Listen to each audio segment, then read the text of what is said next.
Hello दोस्तों, स्वागत है आप सभी का गाइडली ऑफिशियल यूट्यूब चैनल पर। मैं अखिलेश अवस्थी आप सभी का स्वागत करता हूं।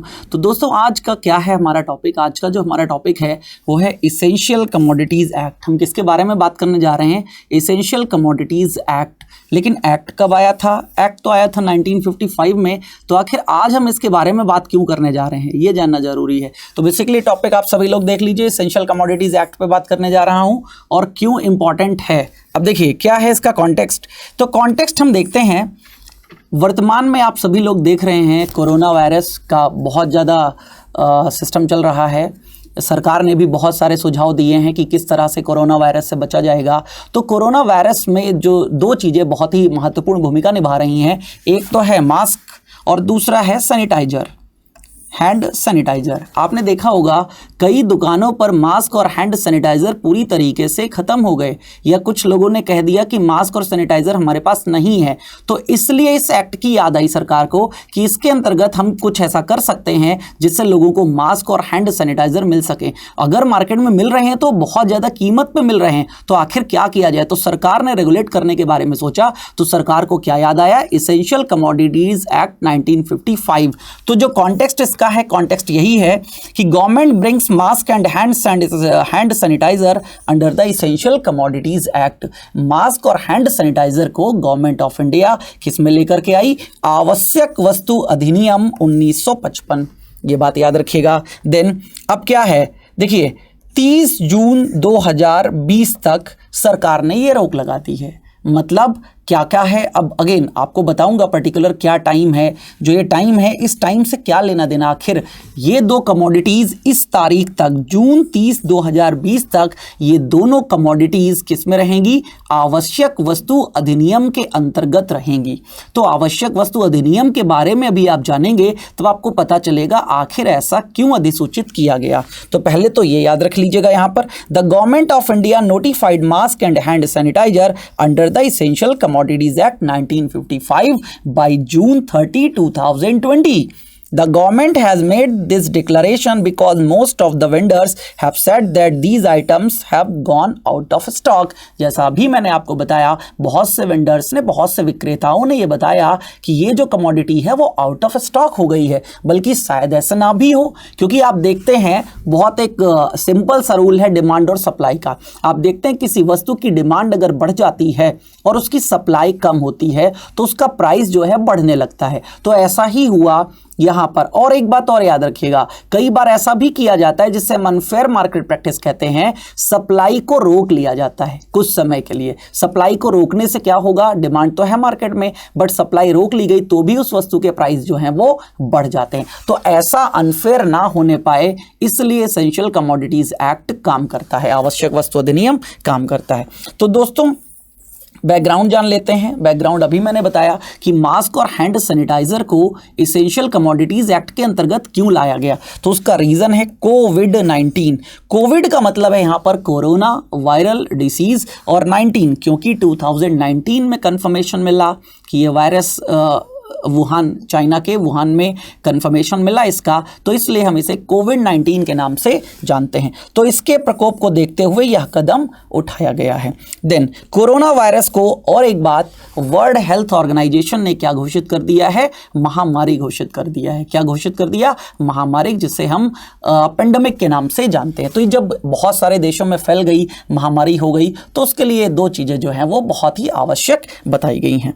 देन दोस्तों, सरकार का आदेश, अब अगेन याद रखिएगा, यहां पर देखिएगा, the government order has come in the wake of reports of a shortage of these commodities and a sudden and a sharp spike in their prices and the alleged hoarding of stock by manufacturers. देखिए इसका मतलब ये है, जो इसके manufacturers हैं, जो इसके बनाने वाले हैं, जो इसको बेचने वाले हैं, तो सरकार ने ये जो अभी आपने डेट देखी थी ना, तो इस तारीख तक सरकार क्या करेगी? इसकी होर्डिंग्स अगर अगेन बन नहीं पा रहा है तो ज़्यादा से ज़्यादा बनाइए इसको। तो मैन्युफैक्चरर्स वगैरह को डायरेक्शन देती है गवर्नमेंट। देन अब एक्ट के बारे में बात कर लेते हैं कि आखिर इसेंशियल कमोडिटीज एक्ट 1955 क्या है। तो इसेंशियल कमोडिटीज एक्ट, देखिए essential commodities act powers the central government have already been delegated to the states by way of orders during 1972-78. The state duties therefore may take actions against the offenders. देखिए क्या है particular, essential commodities act के अंतर्गत जितनी भी commodities आएंगी उनको सरकार अपने हिसाब से रेगुलेट करेगी। क्या करेगी? अपने हिसाब से रेगुलेट करेगी। और ये जो कानून है बनाया था केंद्र सरकार ने, लेकिन अपनी पावर्स डेलीगेट कर दी, पावर्स ट्रांसफर कर दी किसको? State governments. स्टेट गवर्नमेंट्स चाहें तो उस चीज को इसेंशियल कमोडिटीज में ला करके उसके प्राइजेस को कंट्रोल कर सकती हैं। तो स्टेट्स को यह पावर ट्रांसफर की जा चुकी है। देन इसको कब लागू किया गया? 1955। मैंने अभी बताया कि क्योंकि एक्ट का इनैक्टमेंट 1955 में हुआ, तभी तो इसे ईसी एक्ट 1955 कहते हैं। तो दोस्तों, it has been used by the government to regulate, क्या करना है? ये गवर्नमेंट के द्वारा इस्तेमाल किया जाता है टू रेगुलेट प्रोडक्शन, उसके उत्पादन, सप्लाई, सप्लाई का मतलब यहां पर क्या हो गया? आपूर्ति, डिस्ट्रीब्यूशन, उसके वितरण, of a whole host of commodities it declared essential. जो भी वस्तुएं आवश्यक वस्तु अधिनियम के अंतर्गत लाई जाएंगी उसका जो प्रोडक्शन है, उत्पादन, उसका जो वितरण है, डिस्ट्रीब्यूशन, और उसकी जो आपूर्ति है, ये सरकार क्या कर सकती है? विनियमित कर सकती है, रेगुलेट कर सकती है under essential commodities act 1955। Then जिससे अब अगेन सरकार रेगुलेट क्यों करेगी? पहली बात ये समझ लीजिएगा, सरकार रेगुलेट इसलिए करेगी क्योंकि जो जनता है उसको उचित दाम पर वो वस्तुएं मिल सके। क्योंकि अगर सप्लाई कम है, डिमांड ज़्यादा बढ़ेगी, प्राइजेस बढ़ेंगे। तो जब प्राइजेस बढ़ेंगे, वो जो भी प्राइजेस बढ़ेंगे वो अननेसेसरी बढ़ेंगे, अनावश्यक। मतलब कोई 10 रुपए की वस्तु अगर 100 रुपए की बिक रही हो बाजार में, तो 100 रुपए उसकी लागत तो नहीं है, वो तो क्या है? सप्लाई की वजह से, क्योंकि सप्लाई कम थी, डिमांड बढ़ी, इसलिए उसका प्राइस हाइक हो गया। तो ऐसा ना हो, हर व्यक्ति को फेयर प्राइस पर वस्तुएं मिल सकें, इसलिए ऐसा किया जाता है। अब जान लेते हैं कौन कौन सी वस्तुएं इस एक्ट के अंतर्गत रखी गई हैं। तो इस अधिनियम के अंतर्गत सूची में क्या क्या शामिल किया गया है? देखिए, ड्रग्स, जितनी भी दवाइयां हैं वो शामिल करी गई हैं। फर्टिलाइजर्स, उर्वरक, पल्सेस, दालों की बात करें, दलहन की, एडिबल ऑयल्स, सीड्स, वनस्पति, sugar cane and its products likes खंडसारी, शुगर, राइस, पैडी, जैसे हम हिंदी में कहते हैं खाद्य तेल और बीज, वनस्पति, गन्ना और इससे संबंधित उत्पादों को इसमें शामिल किया गया। और पेट्रोलियम प्रोडक्ट्स को भी क्या किया गया? इसमें शामिल किया गया। तो देख लीजिएगा ये सारे प्रोडक्ट्स। अब देखिए, ये तो प्रोडक्ट्स हैं, सरकार जब चाहे तब इसमें कोई प्रोडक्ट ऐड भी कर सकती है और जब चाहे तब इस लिस्ट से कोई भी प्रोडक्ट गवर्नमेंट हटा भी सकती है, रिमूव भी कर सकती है। दोनों ही ऑप्शंस गवर्नमेंट के पास अवेलेबल हैं। जैसे इसके पहले कई और प्रोडक्ट्स हैं वो इसके दायरे में आते थे लेकिन उनको हटा दिया गया। देखिएगा, थ्रू वेरियस अमेंडमेंट्स, बहुत सारे संशोधनों के द्वारा इन द पास्ट में जो संशोधन हुए हैं, government removed many products such as iron. पहले आयरन भी किस में आता था? इसी में आता था, लोहा, steel, herbicides, fungicides and exercise books. ये जो प्रोडक्ट्स जो पहले इस अधिनियम के अंतर्गत आते थे, एसेंशियल कमोडिटीज डिक्लेयर्ड थे और इनको सरकार रेगुलेट करती थी, तो इनको हटा दिया गया। देन अभी आप देख रहे होंगे, अभी कुछ दिन पहले आपने मार्केट में देखा होगा, प्याज के बारे में बहुत चर्चा हो रही थी। कहाँ प्याज लगभग 30 से 40 रुपए किलो बिक रहा था और वो 30 से 40 रुपए किलो बढ़कर के कितने तक पहुंच गया? 150 रुपए तक। तो मैंने बाजारों में देखा था कि 150 रुपए तक प्याज पहुंच गया। अब प्याज भी क्या, एक इसेंशियल कमोडिटीज़ है, हर किसी को प्याज खाना होता है। प्याज की बात कर लीजिए, आलू की बात कर लीजिए। तो अभी सरकार पोटैटो, ओनियंस और पोटैटो, इन दोनों को इस अधिनियम के अंतर्गत लाने के लिए प्रयास कर रही है, लेकिन अभी नोटिफिकेशन जो है स्टिल अवेटेड है। अभी इनको लाया नहीं गया, याद रखिएगा, लेकिन नोटिफिकेशन अवेटेड है। तो बहुत जल्द इनको भी अगर शामिल कर लिया गया तो इनके भी जो प्राइस अब फ्लैक्चुएट होते हुए देखते हैं वो शायद सुधर जाए, ना हो पाए। Then centre can include new commodities. जैसा मैंने अभी आपको बताया कि केंद्र जब चाहे तब इसमें कोई कमोडिटी ऐड कर सकती है, जब चाहे तब किसी भी कमोडिटी को हटाया भी जा सकता है। Under the act the government can also fix the maximum retail price. देखिए, जो MRP है जिसे हम अधिकतम खुदरा मूल्य कहते हैं, ये एमआरपी भी सरकार क्या कर सकती है, रेगुलेट कर सकती है, फिक्स कर सकती है कि कितनी एमआरपी रहेगी, उस एमआरपी से ज़्यादा वो प्रोडक्ट नहीं बिकेगा। हालांकि एमआरपी का मतलब ही यही होता है, मैक्सिमम रिटेल प्राइस, लेकिन उस मैक्सिमम रिटेल प्राइस को भी कुछ जो भी संस्थाएं हैं वो बढ़ा देती हैं, तो सरकार एमआरपी फिक्स कर देगी कि इतना ही इस प्रोडक्ट का प्राइस होगा, उससे ज़्यादा फिर कोई भी वेंडर नहीं ले सकता।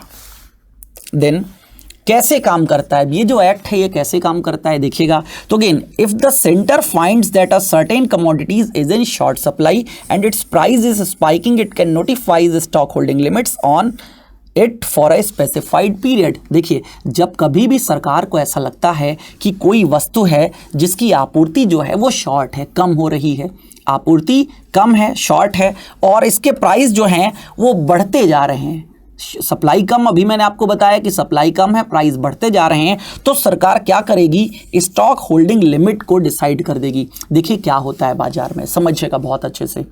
अगर सप्लाई कम है तो जिन लोगों के पास भी वो प्रोडक्ट होगा, जब वो देखेंगे कि इस प्रोडक्ट का प्राइस बढ़ रहा है तो उसको होल्ड करने लग जाएंगे, इकट्ठा करने लग जाएंगे, क्योंकि बाजार में जो ट्रेडर्स हैं उनका काम क्या है, उनका काम होता है प्रॉफिट कमाना।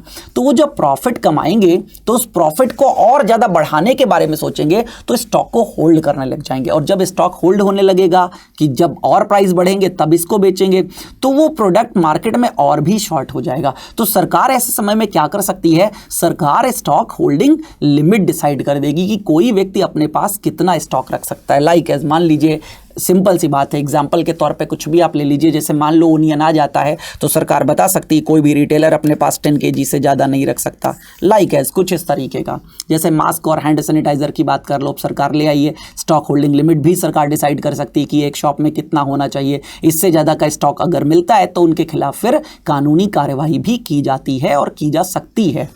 अब देखिए क्या है, the state act on this notification to specify limit. मैंने क्या बताया कि स्टॉक होल्डिंग की लिमिट को सरकार स्पेसिफाई कर सकती है, and take steps to ensure that these are adhere to. जब तक इसकी अधिसूचना रहेगी, जब तक वो प्रोडक्ट इसेंशियल कमोडिटीज एक्ट के अंतर्गत रहेंगे, तब तक सरकार क्या करेगी, उनको रेगुलेट करती रहेगी। Then how does it works में ही आगे पॉइंट्स देख लेते हैं हम लोग कि एनी बॉडी ट्रेडिंग और डीलिंग इन अ कमोडिटी, जो भी इन कमोडिटीज जिनको इसेंशियल डिक्लेयर किया गया है, अगर इसमें ट्रेडिंग कर रहा है कोई भी व्यक्ति, बी इट होलसेलर्स, चाहे वह थोक विक्रेता हो, चाहे वह रिटेलर हो, रिटेलर को हम खुदरा विक्रेता कहते हैं, और इवन इंपोर्टर्स, या तो उस प्रोडक्ट को बाहर से मंगाने वाला हो, आयातक हो, are prevented from stockpiling it beyond a certain quantity. सरकार जो भी क्वांटिटी फिक्स कर देगी उससे ज़्यादा वो अपने पास स्टॉक होल्ड नहीं कर सकते। Then state can however choose not to impose any restrictions. मैंने अभी आपको बताया था 1972 से 1978 के बीच में इन पावर्स को ट्रांसफर कर दिया गया, किसको, स्टेट्स को भी ट्रांसफर कर दिया गया। तो अब यहाँ पर क्या है, स्टेट्स चाहें तो इसको इम्प्लीमेंट करें और चाहें तो इसको इम्प्लीमेंट ना करें, ये भी पावर किसके पास है, राज्यों के पास है। वही बात यहाँ पर लिखी है, a state can however choose not to impose any restrictions but once it does, जब तक अगर इनको एक बार अपना लिया गया, traders have to immediately sell into the market any stock hold beyond the mandated quantity. इसका मतलब यह है दोस्तों कि अगर सरकार क्वांटिटी को मैंडेट कर देगी तो उस क्वांटिटी से ज़्यादा जिसके पास भी है वो क्या करेंगे, उसको सेल आउट कर देंगे, जिससे बाजार में, अब अगेन सरकार ने लिमिट बनाई, उस लिमिट से ज़्यादा चीज़ें आपके पास थी तो उनको बाजार में निकालोगे ना, तो क्या होगा, सप्लाई बढ़ जाएगी, और जब सप्लाई किसी वस्तु की बढ़ेगी तो डिमांड मैनेज होगी कि नहीं, तो प्राइस क्या हो जाएंगे, उसके प्राइस कम हो जाएंगे। देन क्यों महत्वपूर्ण है ये अधिनियम, तो एक दिमाग लगाओ, आप खुद सोचो, अगर कोई आवश्यक वस्तु है जो सभी व्यक्ति को चाहिए, अगर इस पर क्या होगा, जो चीज़ सभी को चाहिए और उसकी सप्लाई भी कम हो, तो क्या होगा, ऐसे में अननेसेसरी प्राइस हाइक होगा, जो प्राइस हाइक नहीं होना चाहिए उससे ज़्यादा प्राइस हाइक होगा। पता चला कोई वस्तु 10 रुपए की है, 100 रुपए की बिकेगी, 1000 रुपए की बिकेगी, तो ऐसा होना क्या है, गलत है। क्यों गलत है, क्योंकि जिसके पास 10 रुपए थे वो 1000 रुपए में तो नहीं खरीद पाएगा, जिसके पास 100 रुपये हैं वो भी 1000 रुपये में नहीं खरीद पाएगा। तो इसलिए क्या है, महत्वपूर्ण इसलिए है कि सरकार इसको रेगुलेट करे। अब देखिए, the ECA essential commodities act gives consumers protection against irrational price hike of essential commodities. जो आवश्यक वस्तुएं हैं उनका इर्रेशनल, अस्वाभाविक रूप से अगर कोई भी प्राइस हाइक होता है तो सरकार उसको कंट्रोल कर लेगी, इसलिए महत्वपूर्ण है। अब कम से कम कस्टमर को प्रॉब्लम नहीं होगी क्योंकि सरकार उसके प्राइस को रेगुलेट कर लेगी। The government has invoked the act umpteen times to ensure adequate supplies. देखिए, पर्याप्त मात्रा में आपूर्ति बाजार में बनी रहे तो कई बार समय समय पर सरकार इस अधिनियम के अंतर्गत प्रोविजंस को अप्लाई करती रहती है, बाजार में लागू करती रहती है। It cracks down on hoarders and black marketers of such commodities. क्या करती है, जो जमाखोर हैं या जो कालाबाजारी कर रहे हैं ऐसे वस्तुओं की, उन पर शिकंजा कसा जाता है इस अधिनियम के द्वारा। Then state agencies conduct raids to get everyone to the line and the errants are punished. देखिए, राज्य सरकारें, अब कैसे पता चलेगा किसके पास एक्स्ट्रा स्टॉक है, तो अक्सर जैसे इनकम टैक्स की रेड नहीं होती है, ऐसे यहाँ पर स्टेट गवर्नमेंट्स कुछ एक टीम गठित कर देती है, वो क्या करते रहते हैं, रेड करते रहते हैं, और जिसके पास भी उस स्टॉक होल्डिंग से ज़्यादा होल्डिंग्स मिलेंगी या जो भी वहाँ पर गतिविधियाँ जो सरकार ने विनियमित करी हैं, रेगुलेट करी हैं, अगर उसके हिसाब से नहीं हो रही हैं तो उनको पनिश किया जा सकता है। दंड के क्या है प्रावधान, इस अधिनियम के अंतर्गत दंड के क्या क्या प्रावधान रखे गए। तो देखिए, वैसे तो यहाँ पर अधिकतम 7 साल तक की जेल हो सकती है। अधिकतम कितने साल की जेल हो सकती है? 7 साल की जेल अधिकतम हो सकती है, लेकिन कुछ प्रावधान उसके पहले भी हैं। इसका जो section 7A(1) 7 subsection 1A subsection 1 ये स्पेसिफाई करता है कि अगर किसी ने वायलेशन किया है नॉर्म्स को, जैसे रिकॉर्ड्स वगैरह अच्छे से मेंटेन नहीं किया है उसने, रिटर्न वगैरह अच्छे से नहीं भरा है उसने, तो यहाँ पर क्या है, रिटर्न में मतलब यहाँ पर आपको क्लोजिंग स्टॉक दिखाना पड़ता है। तो मैंने पहले ही बताया ना, लिमिट डिसाइडेड है, उस लिमिट के ऊपर नहीं होनी चाहिए चीज़ें आपके पास। तो यहाँ पर इस तरह के अपराध के लिए 3 महीने और 1 साल के बीच की सज़ा हो सकती है। तो अगेन 3 महीने से 1 साल की सज़ा होगी, लेकिन अगर सीरियस ऑफेंस है तो क्या होगा, आपको 7 साल तक की सज़ा हो सकती है, जो भी इस अधिनियम के अंतर्गत आते हैं। और इस अधिनियम के अंतर्गत अभी बताया कौन कौन आते हैं, प्रोड्यूसर, उसके उत्पादक, प्रोड्यूसर के बाद हम होलसेलर्स की बात कर रहे हैं, रिटेलर्स की बात कर रहे हैं, इंपोर्टर्स की बात कर रहे हैं, तो ये सभी लोग इसके दायरे में आते हैं। हु एग्जीक्यूट द एक्ट, आखिर इस एक्ट को एग्जीक्यूट कौन करता है, तो food and civil supplies authorities execute the provision of this act. देखिए, अधिनियम अपने आप से तो एग्जीक्यूट होगा नहीं, अधिनियम हमेशा कोई ना कोई एग्जीक्यूट करेगा ना, कोई ना कोई अथॉरिटी होती है ना जो उस अधिनियम में जो भी प्रावधान उल्लिखित हैं उनको लागू करवाएगी। तो वो कौन करवाता है, food and civil supplies authorities जो हैं वो इसको एग्जीक्यूट करने का काम करती हैं।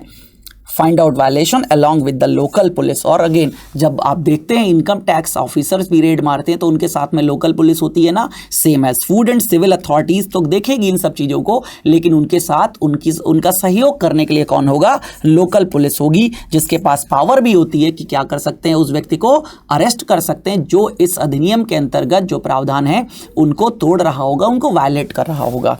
In case a state does not want to accept the center's suggestion on implementing any provision of the act, it can do so। याद रखिएगा, मैंने अभी बताया स्टेट्स के पास पावर है, तो अगर केंद्र सरकार ने कोई बात कही तो राज्य सरकारों के पास यहाँ पर पावर है कि वो उस चीज़ को इम्प्लीमेंट करें या उस चीज़ को इम्प्लीमेंट ना करें। ऐसी रिपोर्ट्स आई हैं महाराष्ट्र में, जैसे महाराष्ट्र ने इम्पोज नहीं करी थी लिमिट्स ओनियंस एंड पोटैटोज़ पर।